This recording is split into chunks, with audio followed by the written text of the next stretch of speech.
Bonsoir. Merci d'être venu pour cette soirée organisée depuis pas mal de temps, régulièrement, avec la Corte et nos amis turcs arméniens de Paris. Et cette association Accord, qui est une vieille association de citoyennes des ressortissants de Turquie. Aujourd'hui, nous allons beaucoup plus essayer de se pencher sur les relations turco-arméniennes, comment on peut dynamiser, comment on peut renouer, je ne dirais pas, mais parce qu'il existe quand même, mais comment on peut dynamiser ces relations turco-arméniennes. Quels sont les moyens, quelles sont les réalisations qui ont été faites, les actions qui ont été faites depuis des années et surtout ces derniers temps. Quand je regarde mes notes, je vois l'année dernière, au même endroit, grâce à la mairie du 10e arrondissement, depuis des années, on organise la soirée en mémoire de notre ami Hrant Dink dans la mairie du 10e arrondissement. Quand je regarde mes notes, je vois, il y a juste un an, on a parlé, c'est le même cahier que j'utilise apparemment, on a parlé de régime d'arbitraire en Turquie, de la situation des droits de l'homme et des libertés publiques en Turquie. Je ne vais pas faire une introduction sur la situation qui s'est encore plus dégradée que par rapport à l'année dernière. Je pense que tout le monde ici est au courant de la situation de la Turquie d'aujourd'hui, qui est devenue une autocratie, une dictature, comme si on veut, une autocratie avec élection. C'est ce qui est sa particularité. Il y a à la fois des élections, mais en même temps des députés en prison, mais des députés qui se présentent aux élections. Nous sommes dans une situation intermédiaire, une situation grise, ni fascisme, ni dictature. Alors certains utilisent le mot maintenant démocrature, c'est-à-dire une contraction de démocratie et dictature à la fois. Malheureusement, la Turquie n'est pas l'unique cas de ce type. Nous avons de plus en plus de cas de ce mélange de une pincée de démocratie et une poignée de dictature qui se met en place dans beaucoup de pays, aux portes de l'Europe, voire même dans l'Europe elle-même, pour penser à Viktor Orban de Hongrie. On utilise le terme populisme un peu trop facilement pour définir ça. Je crois que le terme populisme est un peu passe-partout. Et aujourd'hui, pour la Turquie, un pouvoir détenu totalement dans les mains d'un seul homme, la science politique ou le vieux lexique politique qui date de l'Antiquité nous permet de l'appeler ça autocratie, c'est-à-dire le pouvoir de l'un, le pouvoir totalement réuni dans les mains de l'un. Alors ce pouvoir de l'un est un pouvoir qui est évidemment totalement pris par la politique intérieure, et la question arménienne est totalement devenue, c'était le cas auparavant, mais la question arménienne est totalement devenue aujourd'hui une question de politique intérieure en fonction des besoins du pouvoir pour les élections présidentielles, pour le référendum, pour les élections municipales qui vont arriver. Cette question arménienne est utilisée, instrumentalisée, mais je vais vous dire plus exactement, est mise de côté. Par rapport à il y a 3 ans, 4 ans, 5 ans, en Turquie, on ne parle plus de la question arménienne. Est-ce que c'est une bonne chose? Quelque part, on peut dire oui, c'est une bonne chose, parce que, par exemple, moi, je fais partie de la Fondation Hrant Dink. On organise le prix de droits de l'homme de la Fondation Hrant Dink, et on continue à travailler sans être inquiété. Mais en même temps, l'impact de ce qu'on fait est presque zéro, puisque on est totalement entouré d'une voie de silence. Je dis bien d'une voie de silence, parce que chaque chose qu'on faisait il y a 10 ans avait un écho dans la société civile, Maintenant, la société civile est totalement écrabouillée, dispersée, et par conséquent, ce que nous faisons reste un peu intime entre les quelques poignées de personnes qui arrivent à se mobiliser. Donc, on ne peut pas dire qu'il y a une répression terrible, comme subissent le mouvement kurde, comme subissent une partie de la gauche socialiste, voire la communauté gulène. Une répression terrible en Turquie par rapport à la cause arménienne, mais il y a un autre aspect, c'est le silence, l'oubli, la mise de côté, et par conséquent, les acquis que nous avons obtenus depuis une dizaine d'années, quand ça a commencé au milieu des années 2000, ne sont pas perdus, mais sont restés en état sans malheureusement avancer. Donc du coup, la question aujourd'hui, c'est comment on peut faire avancer, comment poursuivre ce dialogue arméno-turc. Je suis très honoré d'avoir avec nous ce soir des amis de Turquie, d'Arménie de France, et des amis de France. Valérie Manteau, que vous connaissez probablement tous, est avec nous. Elle a fait un livre remarquable qui a eu le prix Renaudot cette année, Le Sillon, à Gauss. Et je vous invite tous à lire ce livre que j'avais lu avant sa sortie. Et je trouvais vraiment remarquable. Ça m'a plongé dans la Turquie de 2015, mais avec les rappels juste de l'assassinat de Hrant, la question arménienne, etc. Ça se lit vraiment, je le lis avec beaucoup de passion. Yeriche Garizian est ici avec nous. Il représente le mouvement Çarşum, qui est un mouvement qui n'est pas de jeunesse. Hein, vous vous présentez bien. Ce n'est pas un mouvement de jeunesse, c'est un mouvement au sens propre du terme, sans chef, sans leader. C'est un mouvement de base, c'est un mouvement horizontal qui essaye de maintenir la cause arménienne en termes de démocratie, la mémoire arménienne en termes de droits fondamentaux et qui est en contact avec les organisations arméniennes, notamment Narzok, je crois, particulièrement en Turquie. Il va nous parler un peu de ce que son mouvement, le mouvement Çarşum, arrive à réussir à réaliser en France par rapport à ce dialogue arméno-turc en Turquie, en Arménie et en France. Et puis enfin, Melek Ulagay est avec nous. Melek est un cinéaste. Elle a réalisé plusieurs documentaires et elle dirige, elle coordonne une activité qui s'appelle une action introduite par Anadolu Culture, c'est-à-dire la plateforme de cinéma arméno-turc qui arrive à réaliser des journées de cinéma arméno-turc. Donc Melek va nous montrer concrètement comment, malgré toute cette difficulté que nous avons à poursuivre le dialogue arméno-turc, concrètement, sur le terrain au moins artistique, sur le terrain culturel, surtout sur le terrain culturel, le dialogue de la société civile à la société civile continue à exister malgré toutes ces difficultés. Et je crois que c'est quelque chose qu'on doit soutenir de toutes nos forces au niveau du cinéma, au niveau des écoles d'été arméno-turques qu'on continue à réaliser, les rencontres qu'on organise avec les femmes de lettres arméno-turques, etc. Alors, avant de commencer, donc c'est Michel Marian, mon complice, qui va organiser le débat. Je vais vous laisser ma place. Et puis, je remercie la mairie du 10e arrondissement et M. Éric Algren, qui est le premier adjoint au maire du 10e arrondissement, responsable particulièrement des activités culturelles, est avec nous. Donc, je commencerai par vous laisser la parole. Et Michel va coordonner. Bonjour.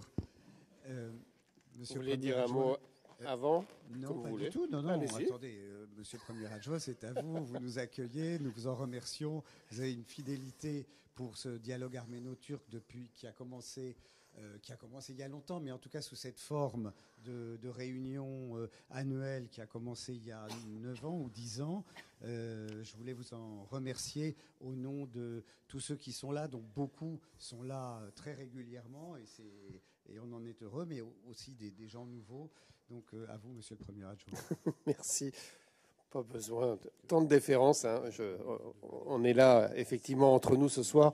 Je vous remercie parce que du coup, tous les remerciements, vous les avez déjà faits et présentés, tous celles et ceux qui sont autour de cette table. Je dois vous dire que avec Alexandra Cordebar, donc la maire du 10e arrondissement, qui ne pouvait être là ce soir, nous sommes ravis, bien entendu, que se tienne de manière régulière cette conférence, ce moment de débat, et aujourd'hui particulièrement honoré, bien entendu, de vos présences respectives, et notamment de la présence, bien entendu, de Valérie Manteau aussi, qui nous fait l'honneur, en sa qualité de lauréate du prix Renaudot, d'être à vos côtés, d'être à nos côtés ce soir. Alors, je dois vous dire que ça n'est pas de la façade, c'est vraiment un vrai bonheur de pouvoir accueillir une réunion comme ce soir, une conférence comme ce soir, pour plusieurs raisons. Déjà, d'une part, vous le savez, le 10e arrondissement est très marqué par la présence de la communauté turque au sens large du terme, et on y est très attaché, et on est dans un arrondissement où le multiculturalisme, c'est toujours difficile à dire, mais le multiculturalisme est j'allais dire presque notre quotidien. Je faisais encore hier, nous avions une inauguration d'une galerie chinoise, vous voyez, hier soir, donc on navigue d'un continent à l'autre, et je me faisais justement la remarque avec la présidente d'Ensemble Nous sommes le 10e, qui est Sylvie Scherer, et on se disait, mais combien aujourd'hui de nationalités sont présentes dans notre arrondissement? Et pour vous donner une petite indication, on est entre 70 et 80 nationalités présentes et qui vivent ensemble dans cet arrondissement. Donc autant vous dire qu'on est dans un environnement où la différence, elle est un moteur du quotidien. Alors moi, j'y trouve en plus un intérêt supplémentaire ou une passion supplémentaire, c'est que la Turquie, il ne faut pas l'oublier, pour nous, ici français, c'est aussi une terre qui a été une terre de résonance, notamment par rapport aux enjeux de laïcité.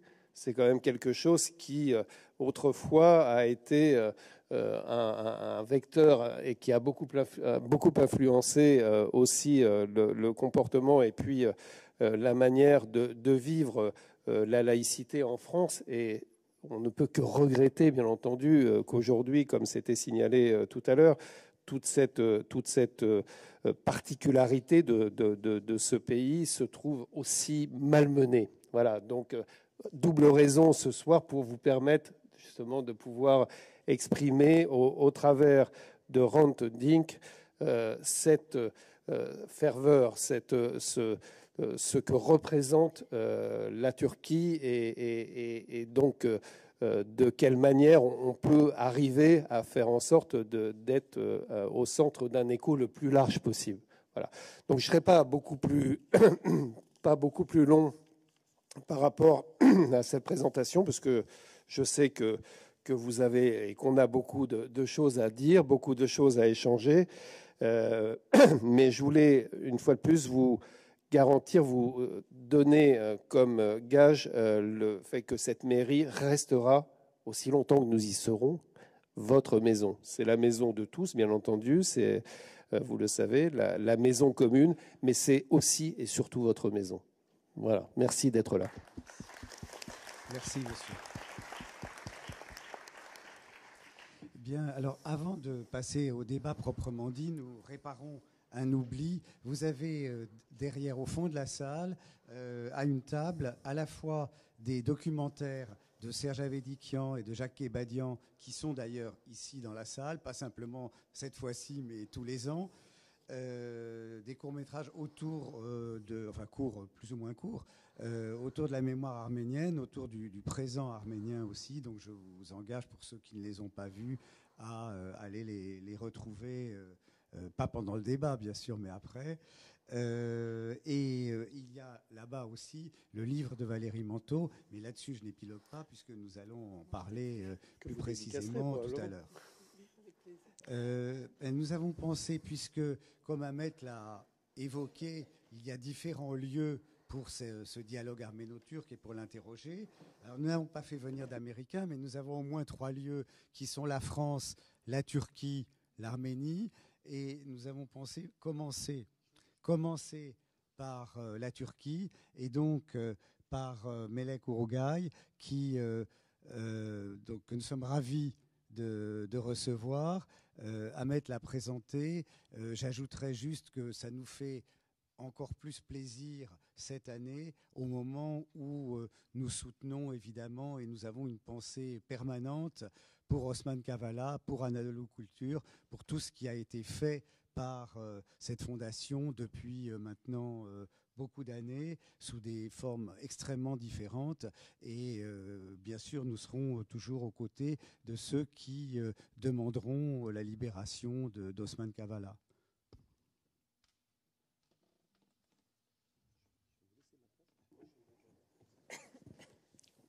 Bonsoir, vous êtes tous bienvenus.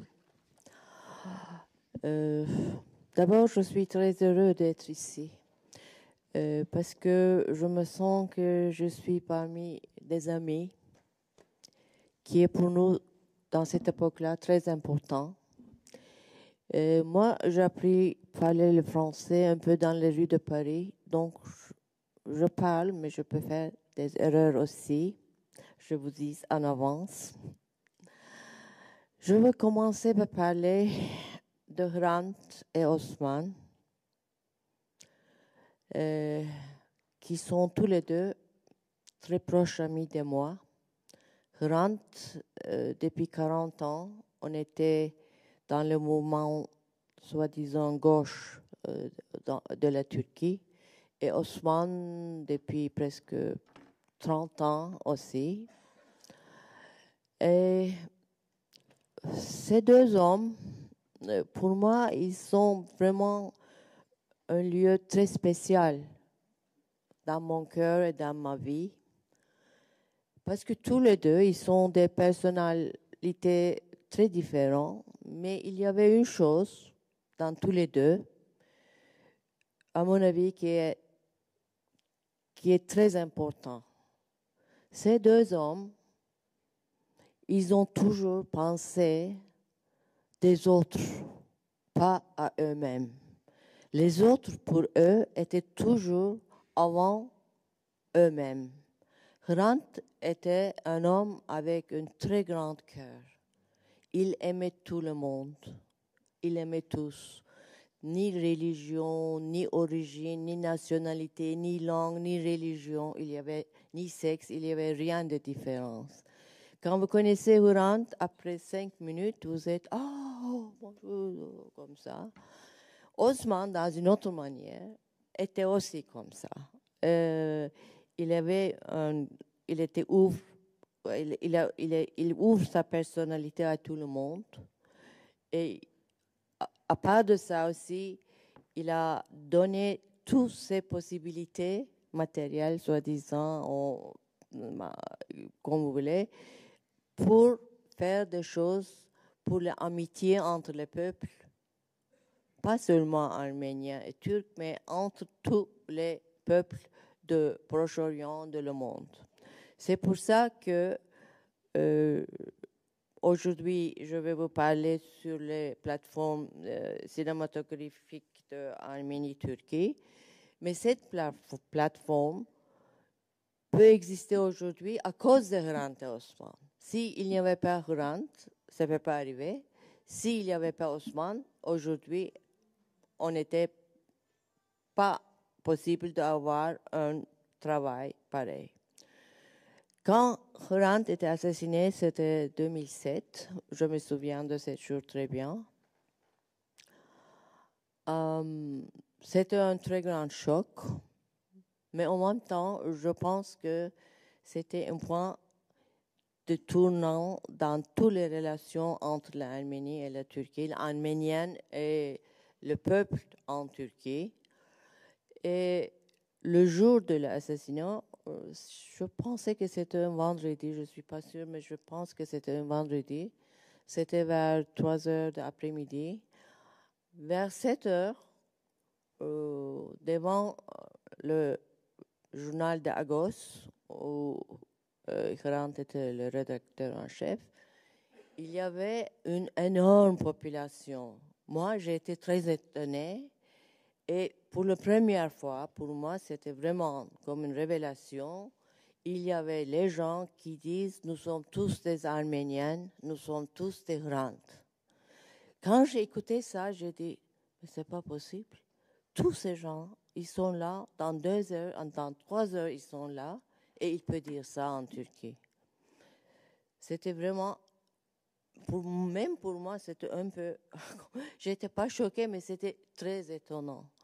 Et après, pendant l'enterrement, c'était une autre histoire parce que il y avait, je ne sais pas, un cortège énorme à Istanbul. Tous les gens que vous pouvez imaginer, de tous les social strata qui sont été là, marchant, silence, pas de slogan, rien de bruit et tout ça. Donc, je pense que dans la Turquie, où parler sur les questions arméniennes était un très grand tabou. Moi, quand j'étais jeune, je me souviens que les gens me disent « Ah oui, oui, il y a des choses qui sont passées, mais maintenant on ne parle pas. » C'était comme ça. Et après Hrant, c'est très triste dans une façon de dire que Hrant a mouru, mais après Hrant, vraiment, les relations sont changées. Donc, dans cette atmosphère, c'était 2002, commencement de 2002, quand les AKP étaient au pouvoir. Au commencement, ils disent qu'ils voulaient avoir de bonnes relations avec l'Arménie, il y avait des choses qui sont passées. Abdullah Gül, qui était président dans cette époque-là, il était allé dans un match de football en Arménie, etc. Il y avait des choses comme ça. Et Osman Kavala, dans cette atmosphère politique, il a petit à petit commencé de penser qu'est-ce qu'on peut faire pour avoir de meilleures relations avec les Arméniens. Et c'était en 2007, la même année que Hrant était assassiné, en Erivan, il y avait le Golden Apricot Festival, c'est un film festival. Et là, ils sont invités à Anadolu Culture et Osman Kavala pour participer dans ce festival. Et l'idée de faire une plateforme de cinéma entre la Turquie et l'Arménie, c'est la première fois que l'idée a arrivé à Osman. Quand il est rentré en Turquie, il a parlé avec nous comme des scénaristes. Et donc, on a fait la première réunion pour la plateforme en 2008, avril, pendant le festival de films d'Istanbul. Il y avait un dizaine des scénaristes, des journalistes, des scénaristes, etc., qui sont venus d'Arménie, et un dizaine qui vient de la Turquie. Et je me souviens toujours, cette première réunion, on était une vingtaine de personnes devant comme ça, dans une table, autour d'une table. D'abord, c'était très difficile parce que personne ne voulait parler. Tout le monde était en train de regarder comme ça. Hein, qu'est-ce qu'on va dire? Petit à petit, les choses sont un peu mieux. Le deuxième jour, on a vu 2 films, un film arménien, un film turc. On a un peu discuté sur les films. Après le 3e jour, on est finalement allé manger quelque part où on peut boire et on peut chanter et tout ça. Et quand on a bu un peu du raki, tous les gens autour de la table, on a commencé à chanter Sarıgelin. Quand on a chanté la moitié en turc, la moitié en arménien, mais la même chanson, là, tout est très bien. Tout est devenu, ah, tu es mon frère, nous sommes ensemble et tout ça et tout ça. Ça commençait comme ça. Et la deuxième réunion, c'était en Erivan. Et là, on a décidé de faire une application. Anadolu Culture a fait l'application à la Union européenne pour trouver un fonds, pour établir un fonds qui peut donner de l'argent, surtout à des jeunes cinéastes turcs et arméniens, pour qu'ils puissent faire des films. Ce sont des films de court-métrage, ce sont des documentaires, il peut être de animation et même de long-métrage. Et la façon dans laquelle on a opéré, c'était comme ça. Pendant le Festival d'Istanbul en avril, nous avons une réunion et nous avons, avant la réunion, nous avons tous les projets. Et il y avait un jury de 7 personnes, arméniennes et turques, qui lit tous les projets, qui vient de côté arménien et de côté turc. Et on fait un choix de peut-être 10 projets. Et pendant le festival à Istanbul, nous avons ces 10 personnes et nous faisons un travail avec les gens qui ont eu leur projet. Et puis, le jury va choisir 1 ou parfois 2 projets pour donner l'argent pour qu'ils puissent faire le film. C'est la même chose arrivée à Erivan. Et le film qu'on a fait est toujours joué dans le festival d'Erivan et dans le festival d'Istanbul. Maintenant, nous sommes dans la 10e année. Nous avons commencé en 2009 et cette année, c'est la 10e année. Jusqu'à maintenant, nous avons produit en total 17 films. 14 films sont déjà finis. Il y a 3 films qui sont encore en train de production un peu. Maintenant, pour le film, pour faire un film comme ça, il y avait des règles, bien sûr. C'est-à-dire, dans la production, si, par exemple, le producteur il vient de la Turquie, l'actrice doit être arménienne ou le musicien doit être turc. Ça doit être une participation totale entre les artistes arméniens et la productrice arménienne et turque. Et c'est très drôle parce que quand on a commencé, tout le monde a dit « Mais c'est un projet très difficile, il y aura des problèmes, vous savez, vous ne pouvez pas filmer les gens. Comment est-ce que vous pouvez filmer en Turquie? Comment vous pouvez filmer en Arménie ?» C'est un des projets qui a vraiment très bien marché parce que une fois, nous avons un problème avec la police en Turquie. C'était dans l'est de la Turquie. Mais même ça, on a trouvé une solution. Et le film qu'on a fait jusqu'à maintenant, ils sont sur des sujets très différents. Et la plupart, ils sont par des jeunes, mais il y avait aussi des directeurs et directrices qui ne sont pas très jeunes. Pour vous donner un exemple, et il y en a, parmi eux, il y en a certains qui sont été très, très populaires dans le monde entier parce qu'ils ont fait tous les festivals et tout ça. Maintenant, par exemple, Diana Kardunya, cette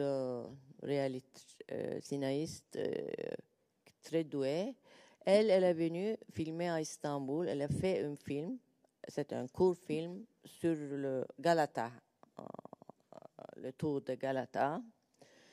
Il y avait un cinéaste turc qui a fait un film sur l'orphanage orphelinat de Grant. Ça aussi, c'était très émouvant. Et puis, nous avons Nicole Bézian qui vit en fait à Beyrouth. Et lui, il a fait un film. En fait, on a fait une production on a vu ce film ici à Paris aussi. C'était un film sur les Arméniens qui vivent à ce moment-là en Turquie, comment ils vivent, où est-ce qu'ils vivent à Istanbul, leur vie à Istanbul, c'était. Cet film aussi était très, très populaire. Et il y avait le nièce de Hrant Dink qui a fait un film long métrage, c'était Saroyan Land. C'était Lucine Dink qui a fait. C'était le voyage que William Saroyan a fait à Bitlis. Parce qu'il vient de Bitlis. Il a retourné à Bitlis et il a écrit sa mémoire.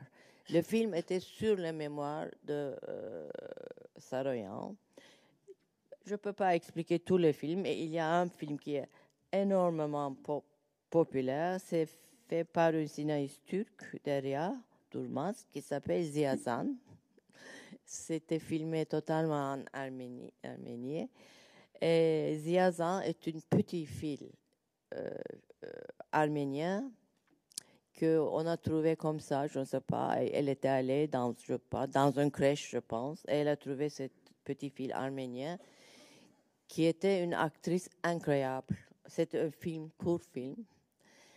Et elle était vraiment une vraie actrice.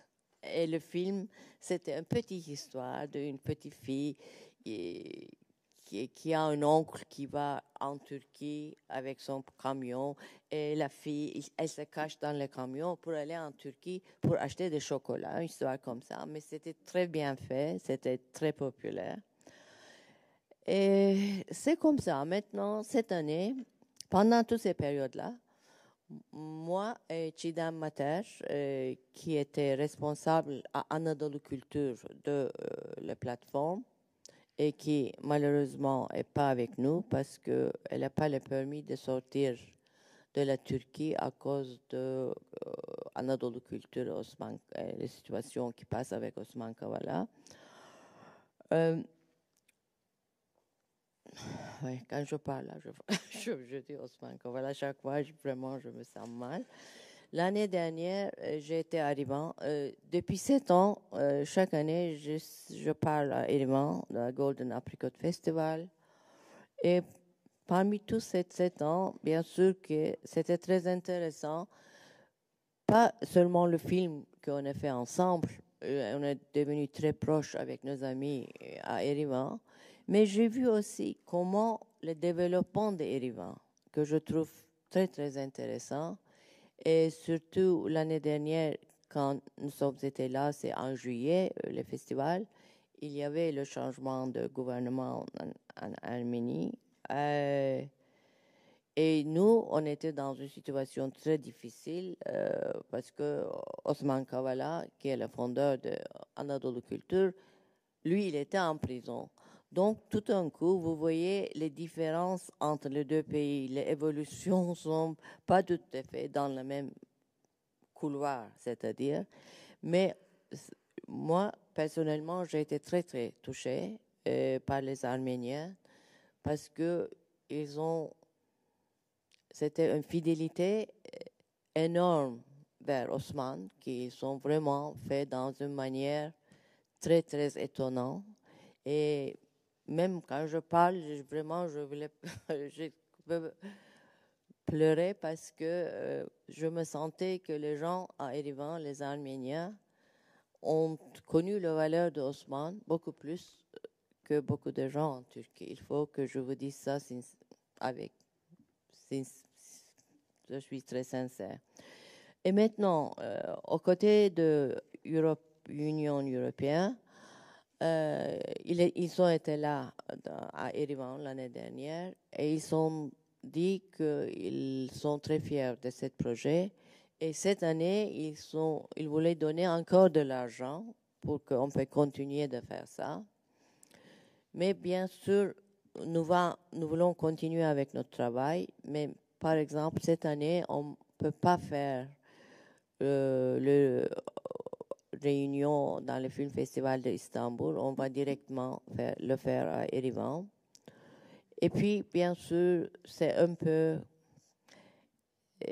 à cause de Osman, pour nous tous, bien sûr que nous sommes sûrs que Osman voulait qu'on va continuer absolument avec notre projet, et on va continuer absolument.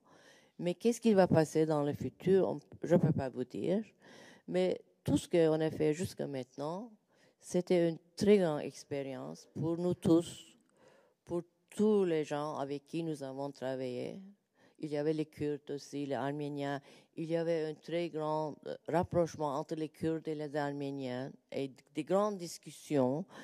Et aussi, quand en Turquie ou en Arménie, quand le public il voit des films, il y avait des réactions très intéressantes. Par exemple, dans Saroyanland, à Istanbul, après le film, il y a un débat et il y avait une femme qui dit « je veux parler ». Elle a dit « moi, je viens de Bitlis ». Et je suis très touchée par ce film. Je savais que Saroyan vient de Bitlis, mais de le voir comme ça dans le film, ça m'a touché beaucoup. Vous voyez que les gens, le peuple, ils sont très ouverts. Ils sont très ouverts.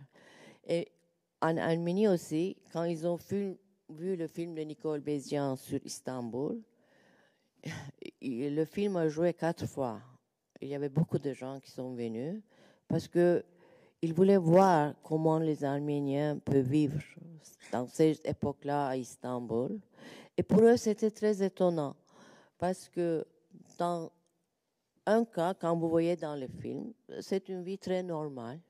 On est en train de dîner ensemble, on est en train de chanter ensemble. C'est une vie normale. Mais quand vous voyez, c'est ce qu'il y a au-dessus de tout ça, vous voyez les traces de le passé et tout ça et tout ça. Mais en bref, j'espère qu'on va continuer de faire le film. J'espère que Osman Kavala va être libre. Et j'espère que l'amitié entre le peuple turc, kurde et arménien va continuer dans une manière beaucoup plus forte, malgré toutes les résistances, dans beaucoup de côtés, parce qu'il faut que nous avons de l'espoir. On ne peut pas vivre sans l'espoir. Et c'est tout que je peux vous dire. Merci.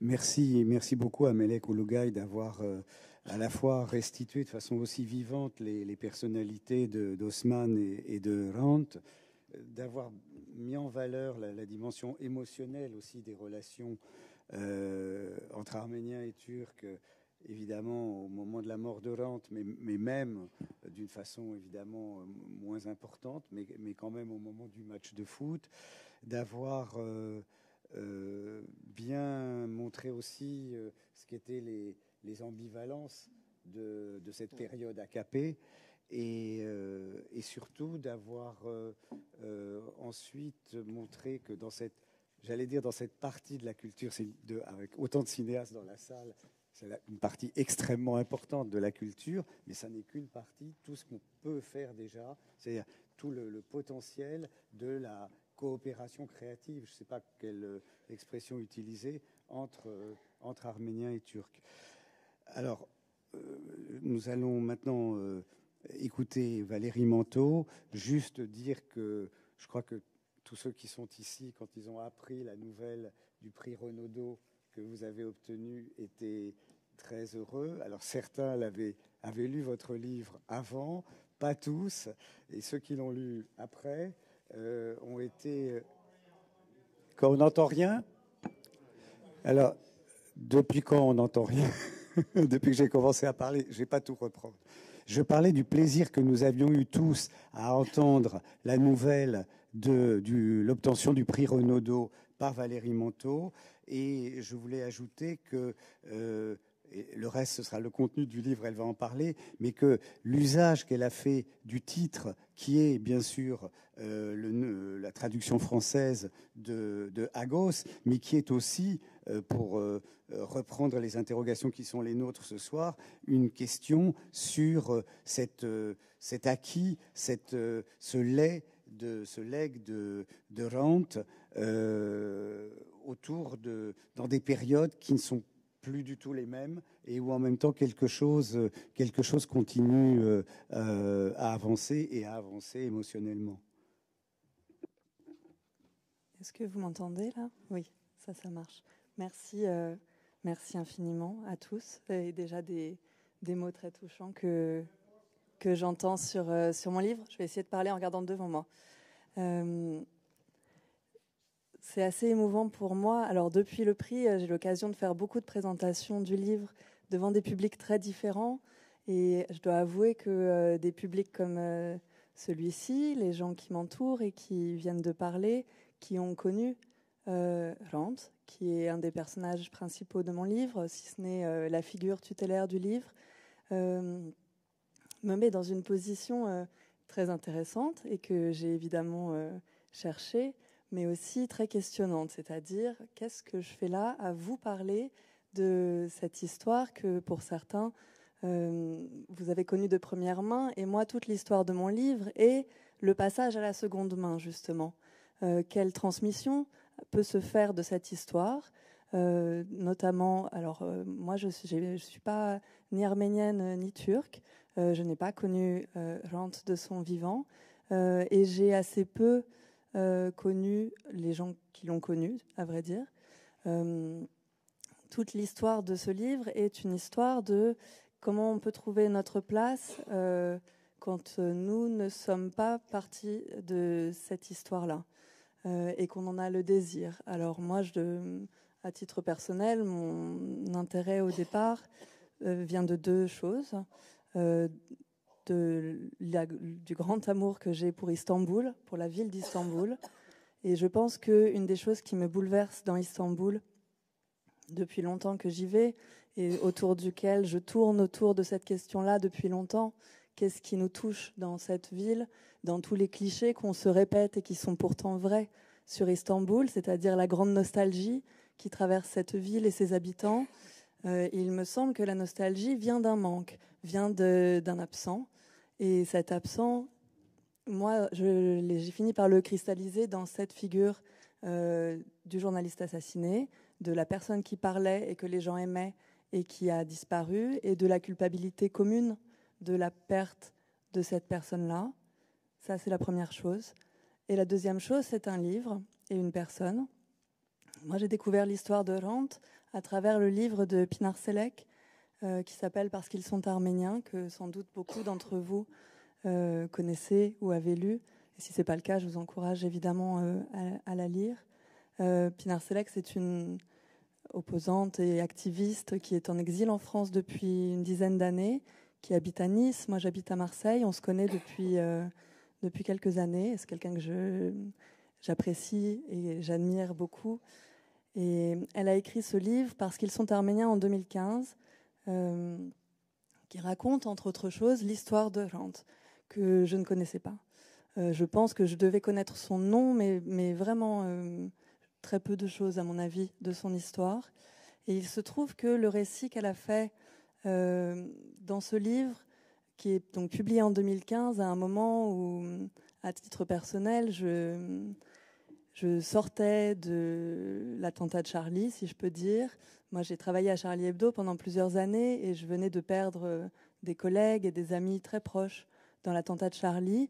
Et nous venions en France de vivre cette chose très particulière qu'a été la manifestation du 11 janvier. Alors, je parle en mon nom et c'est vrai que ma position a été très particulière, mais je crois que beaucoup de gens qui ont été dans cette manifestation ont ressenti un grand moment de communion, tout à fait ce que vous venez de décrire, en rappelant le rassemblement spontané le jour de l'assassinat de Rente en Badajoz et ensuite la manifestation le jour de son enterrement. Pour moi, c'est la première chose qui m'a frappée en lisant le récit par Pinar Selek de cette manifestation. C'était une grande proximité avec ce que nous venions de vivre.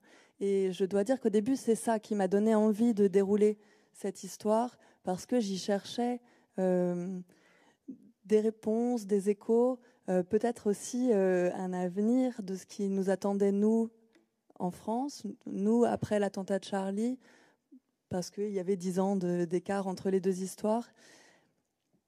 Et je dois dire que, en commençant à m'intéresser à cette histoire, moi j'ai déménagé à Istanbul tout de suite après l'attentat, en mars ou avril. Donc j'ai lu le livre de Pinar Selek, j'étais déjà à Istanbul. Et j'en ai commencé à en parler autour de moi, à mes proches, de ce dont ils se souvenaient. Est-ce qu'ils avaient été à l'enterrement? Est-ce qu'ils avaient été à ce rassemblement spontané? Quel souvenir avait-il de tout ça? Quelle culpabilité aussi éventuelle portait-il de cette histoire? Il faut savoir que moi, les gens que je fréquente à Istanbul, d'abord, c'est pas du tout un milieu particulièrement intellectuel. Ce sont des gens de mon âge, engagés politiquement, mais pas plus que ça. Ce sont des citoyens relativement ordinaires, après avec un biais politique, c'est-à-dire à peu près tout le monde vote HDP. Donc on a quand même un gros biais. Et ces gens-là m'ont transmis une telle émotion quand ils parlaient de cet événement-là, un tel attachement à la figure de Rente, qu'ils n'ont pas connue, la plupart d'entre eux directement, et une façon de continuer à vivre avec cette histoire qui a fini par m'intéresser en premier lieu. C'est-à-dire que ma première démarche, qui a été d'essayer de lire dans le mar de café turc Notre avenir français, j'ai un petit peu laissé tomber ça en me disant, en fait, cette histoire-là est intéressante pour moi en tant que Française et pour tout le monde, je pense, sans chercher à y lire, à déplacer l'histoire. Et j'ai eu la chance que les textes de Rente soient traduits, beaucoup. Il existe plusieurs livres en langue française, des traductions de ces articles, et aussi un livre chez Actes Sud que j'ai pu lire de première main. Et j'ai trouvé la grande beauté de ce qu'il disait déjà, et de la façon dont il le disait, absolument bouleversante, au point que je me suis retrouvée à endosser la perte de cette personne-là quasiment à titre, comme si je l'avais connue, comme si ça avait été mon histoire, alors que j'arrivais avec 10 ans de retard. Mais en m'appropriant, si je peux dire, avec vraiment beaucoup de guillemets, mais cette perte-là, et en parlant autour de moi, dans cette période très particulière qu'étaient les années 2015, 2016, 2017, pendant lesquelles j'étais à Istanbul, et qui ont été des années d'effondrement de l'état de droit, de mise en danger de tout un tas de personnes, d'enfermement, on en a parlé, d'exemples innombrables de gens qui se sont retrouvés inquiétés et qui étaient très souvent des mêmes réseaux de tous ces gens dont on peut supposer qu'ils étaient dans la rue le 23 janvier 2007. Ça m'a fait, voilà, c'est ça un petit peu le début du livre, c'est l'écho très fort entre ces deux événements, ces deux réseaux.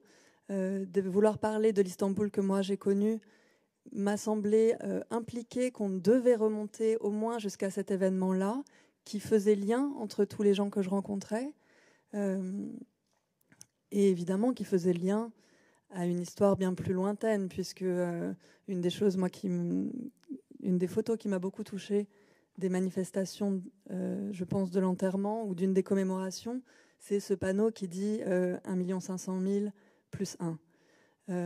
Et là-dedans, il m'a semblé que je tenais le fil de quelque chose qui me permettait de parler de la Turquie, parce que j'en viens au moment où je me dis je vais écrire un livre sur cette histoire.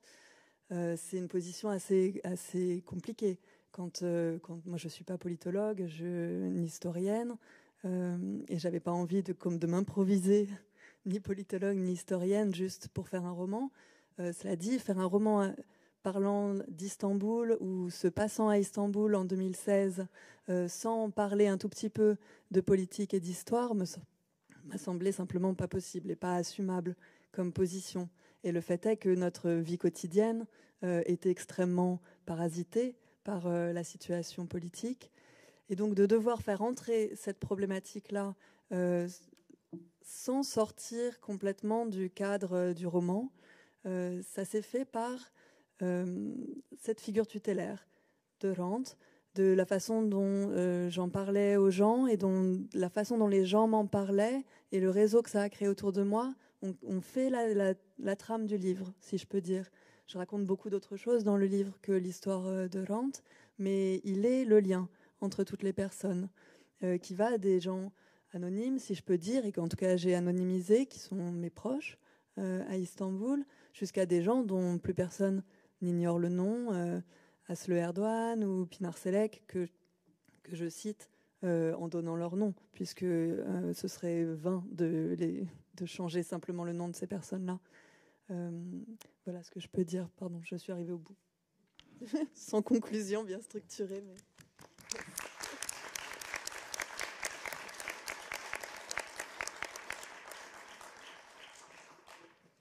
Merci Valérie Montaut de nous avoir fait entrer un peu dans le laboratoire de l'écriture, son inspiration, ses choix, et aussi d'avoir choisi ou en tout cas d'avoir rencontré dans la figure de Rand l'image du lien entre les présents, du lien entre le présent et le passé. Je crois que c'est très important et nous essayons à chaque fois ici d'en faire aussi une illustration. Alors je me tourne vers Yeriche Korizian. Yeriche Korizian représente le mouvement Chajum. Ahmed, tu l'as dit d'ailleurs déjà. Je pense que ce qui est nouveau pour nous, c'est que le mouvement Chajum est assez neuf, vous le direz. Néanmoins, il a quand même quelques années et c'est donc pour nous un élément important de cette forme un peu de renouvellement, d'avancée du sillon, de pouvoir vous inviter et avoir le privilège de à la fois savoir un peu comment vous vous situez par rapport à ces questions dont on a parlé et qui sont des questions liées à la démocratie en Turquie, mais aussi peut-être à la démocratie en Arménie. Bon, et c'est là-dessus qu'on a envie de vous entendre et d'échanger avec vous.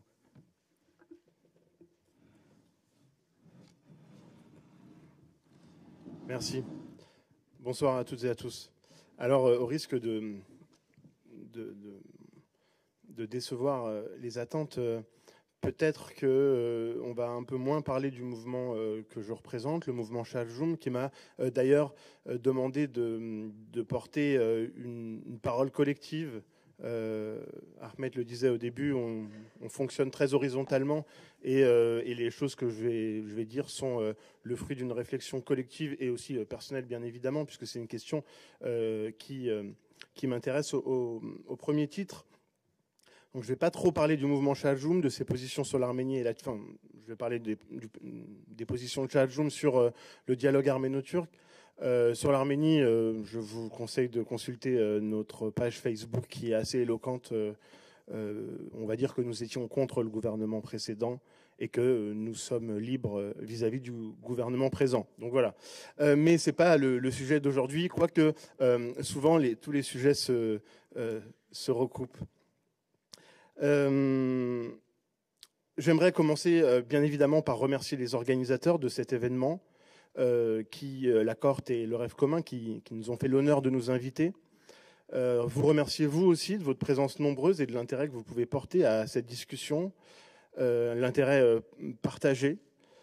Une pensée aussi, avant de commencer, pour tous ceux qui continuent le travail de Hrant Dink, son épouse, son fils, la fondation, les camarades d'Agos. Une pensée aussi très chaleureuse pour Osman Kavala, en prison depuis le 18 octobre 2017. Osman Kavala rendait avec beaucoup d'humilité et beaucoup de disponibilité tant de choses possibles en Turquie. Il permettait avec beaucoup de faciliter le dialogue entre des personnes, des groupes, des associations issues des peuples d'Asie mineure. Alors, comment poursuivre le dialogue arméno-turc ? Cette interrogation présuppose qu'il faille continuer le dialogue, idée à laquelle je souscris bien évidemment, sinon je ne serais pas là.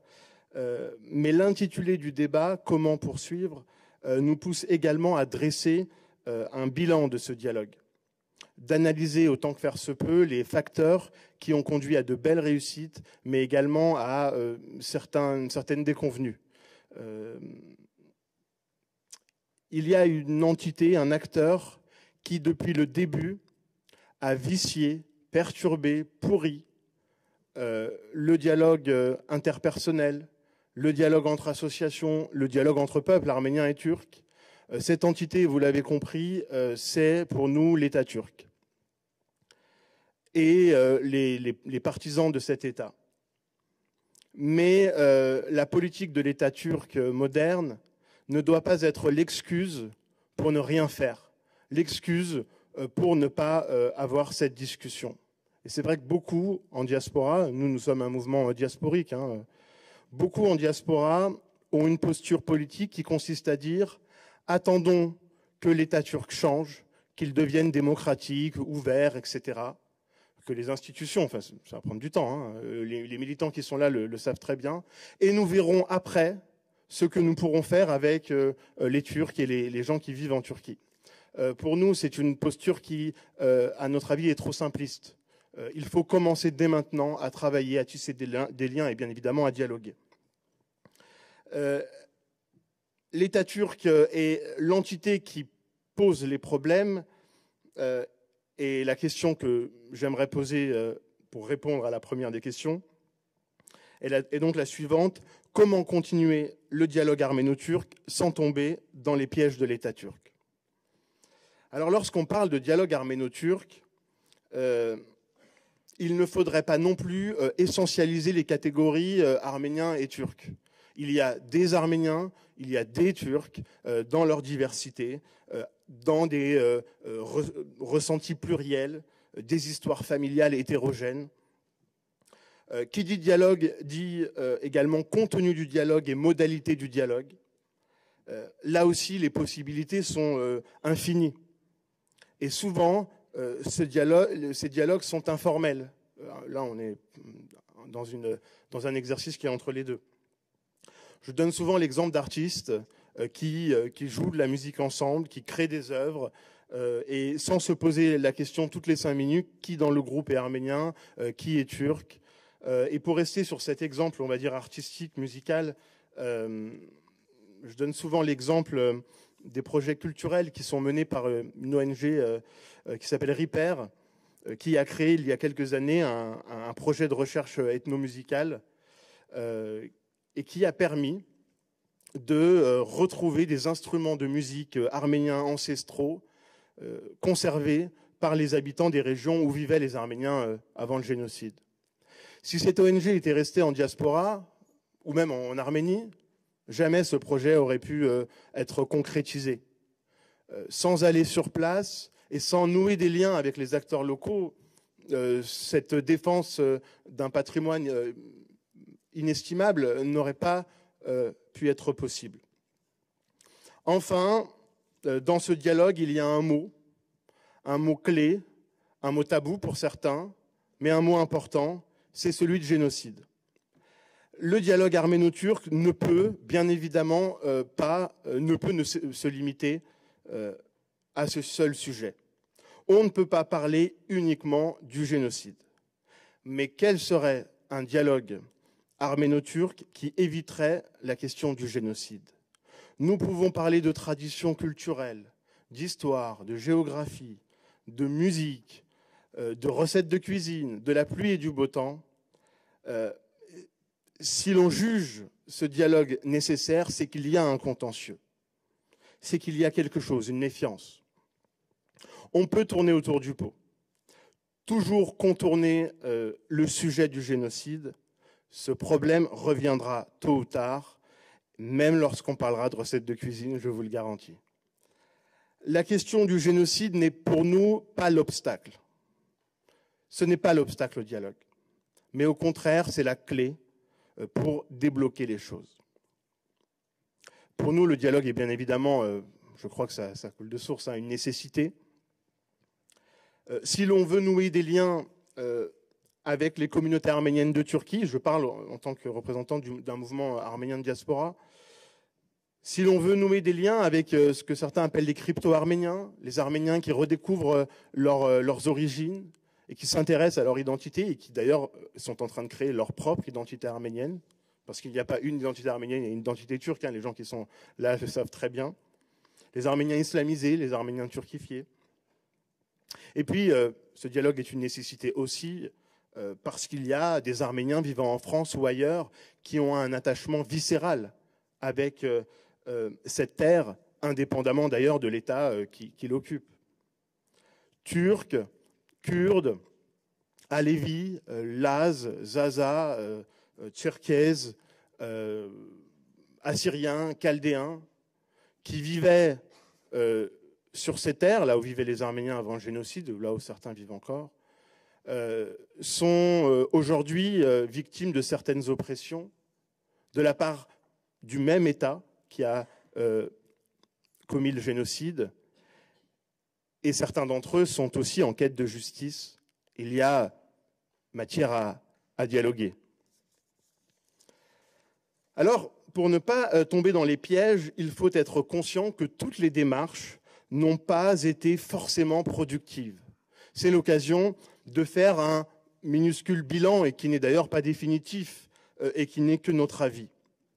À partir du début des années 2000, ont été mis en place un certain nombre de commissions de réconciliation arméno-turque, souvent à l'initiative de l'État turc, parfois financées par le département d'État américain. Le but était, à notre sens, pour l'État turc de provoquer une confusion entre les locuteurs, entre la société civile turque, entre du personnel diplomatique, entre la promotion des intérêts de l'État turc.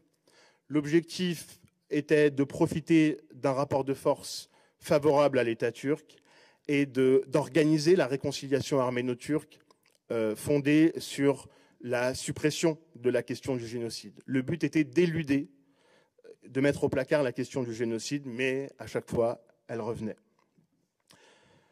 En 2008, il y a eu un texte fondamental dans ce dialogue arméno-turc, c'est la fameuse pétition, la pétition demandant pardon aux Arméniens. Je ne classe bien évidemment pas ce texte dans la même catégorie que les commissions précédentes, qui étaient véritablement des manœuvres.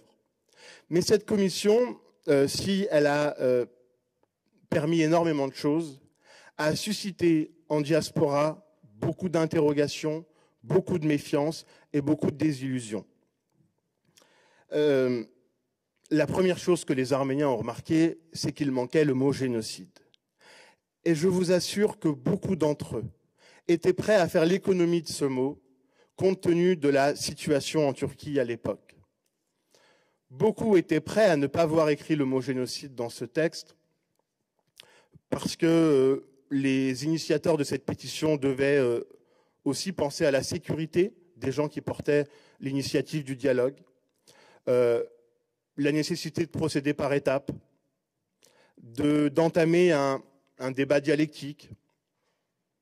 Et puis, si beaucoup de Turcs étaient émus par l'assassinat de Hrant Dink, en 2008, on est au lendemain de l'assassinat de Hrant Dink, beaucoup de Turcs étaient dans les rues pour exprimer leur solidarité avec les Arméniens, parce que ce n'est pas uniquement Hrant Dink qui était assassiné, mais tous les Arméniens qui étaient menacés par cet acte. Un très grand nombre, et plus nombreux aussi, de Turcs, fidèles à la doxa nationaliste, étaient très satisfaits de cet assassinat et menaçaient les Arméniens.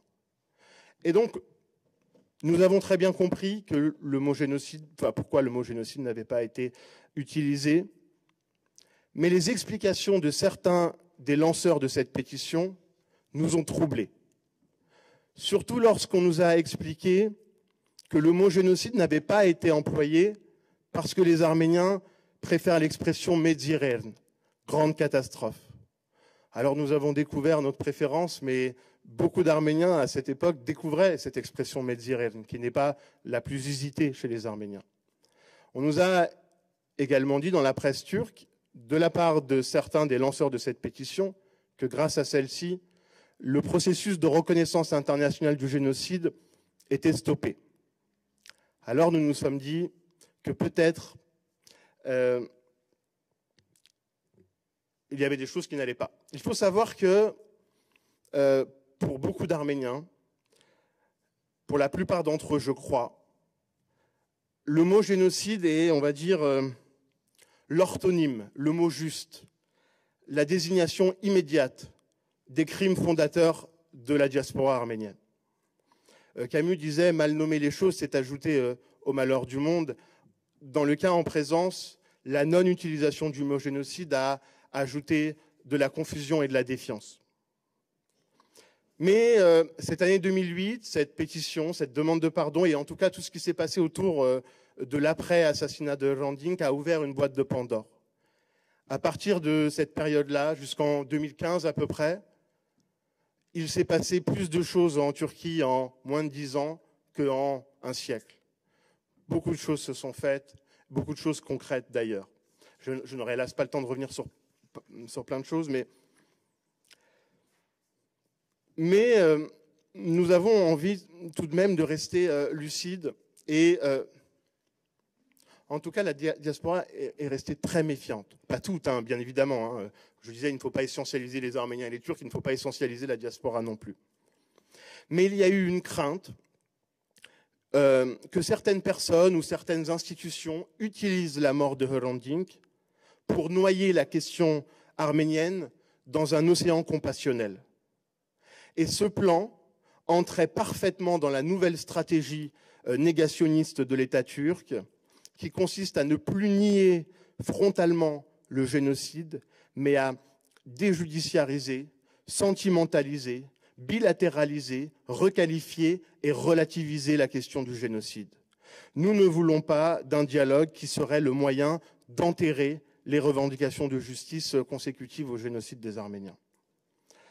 Alors il y a un acteur qui lui aussi a proposé de dialoguer, mais sans demander pardon cette fois-ci, c'est toujours le même, c'est l'État turc.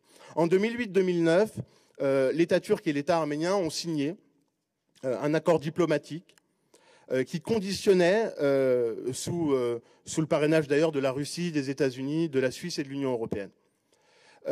Cet accord diplomatique, les protocoles arméno-turcs, conditionnait l'établissement de relations diplomatiques entre la Turquie et l'Arménie à des renoncements symboliques et aussi des renoncements très tangibles sur la question du génocide, sur la question du Karabakh, et également sur la question du maillot de foot, du fameux match Arménie-Turquie dont on parlait précédemment, puisque l'une des exigences du président turc pour venir en Arménie, c'était de remplacer l'écusson du maillot de foot de l'Arménie parce qu'il y avait le mont Ararat dessus, la montagne sacrée des Arméniens. Et bien évidemment, les autorités arméniennes se sont exécutées.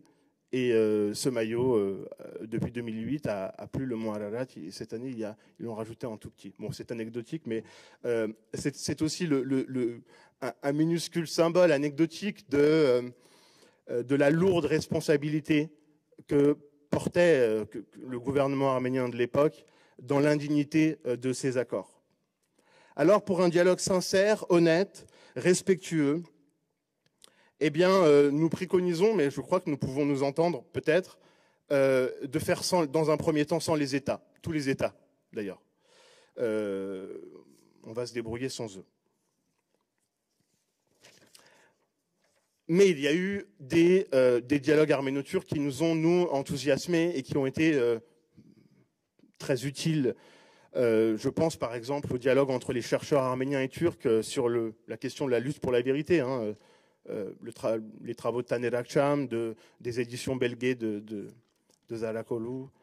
Il y a eu également, ces années-là, des demandes de restitution des biens arméniens volés pendant et après le génocide.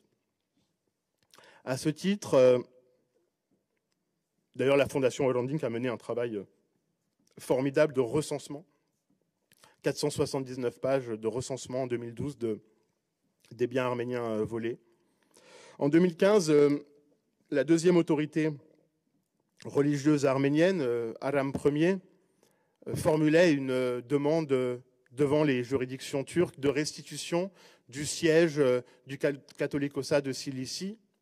Cette demande de restitution, peu importe l'avenir qu'elle a eu, n'aurait pas pu être possible sans les avocats des droits de l'homme turcs qui ont prêté main forte.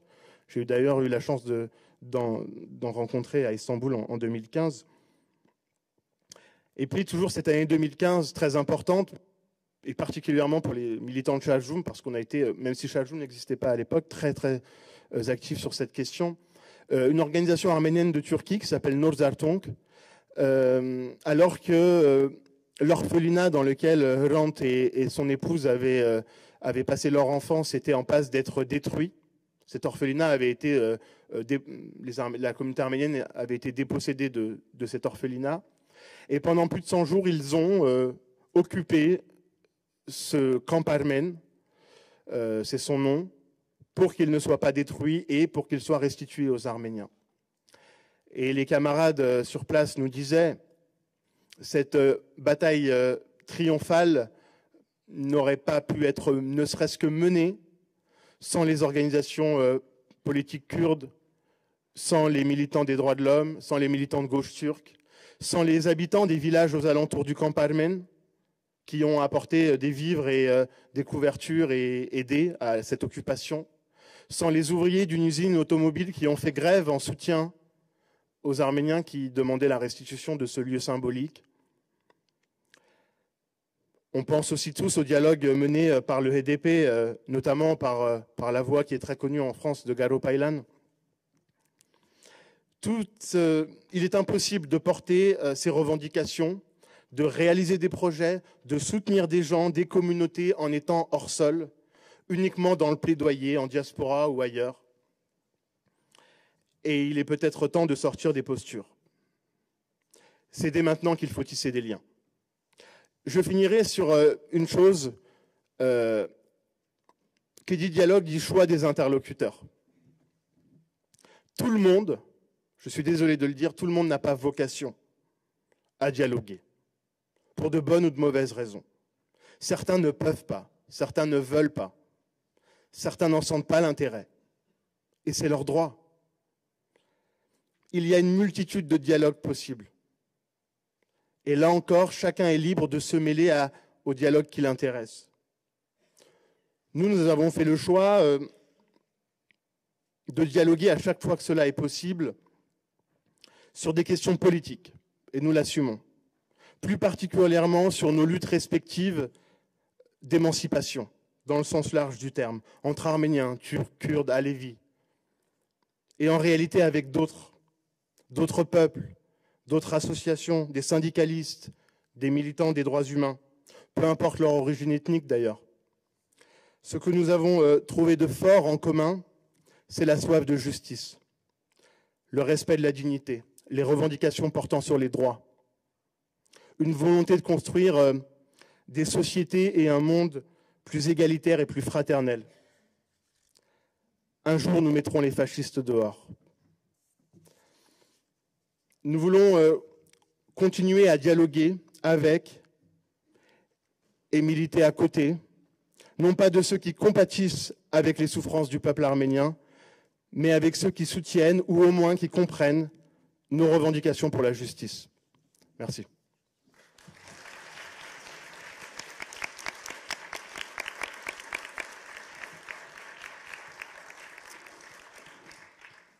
Merci à Yeriché Korizian d'avoir esquissé cette fresque assez globale et très politique depuis l'année 2000 jusqu'à aujourd'hui. J'aurais juste une réaction personnelle rapide, c'est que curieusement, j'ai l'impression qu'on pourrait avoir plus de désaccords sur la période précédente 2015 et plus d'accords, de partage possible, d'analyse et d'approche sur la période postérieure à 2015. Et pourtant, cette période postérieure à 2015 Ahmed l'a rappelé tout à l'heure, c'est par bien des côtés la période où il n'y a plus, disons, de relais politique, de traduction, de transformation politique possible entre la prise de conscience de plus en plus grande de la question arménienne. Ça ne veut pas dire nécessairement sa centralité, mais tout de même la prise en compte de son caractère déterminant par rapport à toute une série de questions de répression de minorités en Turquie. Tout ça, on a l'impression que ça continue à avancer, à se propager, et la question de la licéité ou pas de la prononciation du mot génocide, elle aussi, elle est plutôt dans ce mouvement d'extension, et en même temps, on a effectivement plus du tout, avec l'emprisonnement d'une grande partie des leaders du HDP, avec un retrait aussi, je pense, du CHP, beaucoup de choses comme ça, qui nous empêchent de voir ces débouchés politiques. Et il me semble que la question qu'on avait envie, en organisant cette rencontre Accord et le collectif du rêve commun, c'était la question d'imaginer ce qui est possible aujourd'hui dans cette situation de déconnexion, effectivement, entre une sorte de culture de la reconnaissance qui progresse et ce blocage politique qui, en même temps, est un blocage qui n'est pas... on ne pourchasse pas les Arméniens, on les laisse tranquilles. Hein. C'est un peu ce que Ahmed a indiqué tout à l'heure. Donc, qu'est-ce qu'il est possible de faire? Est-ce que on ne fait que, mais le que est déjà beaucoup, de travail culturel, créatif ensemble, en se disant qu'on est dans une sorte de parenthèse par rapport aux politiques, ou est-ce que la question qui est centrale des droits de l'homme en Turquie face à cette autocratie peut intégrer d'une façon peut-être nouvelle la question de la mémoire arménienne, de la reconnaissance du génocide. C'est la première question. Et la deuxième question, mais nous n'avons pas les invités cette année, donc ça, ce que je dis vaut plutôt comme souhait pour l'année prochaine, c'est est-ce que l'Arménie nouvelle, l'Arménie démocratique, peut avoir quelque chose d'autre, de nouveau à dire sur cette question?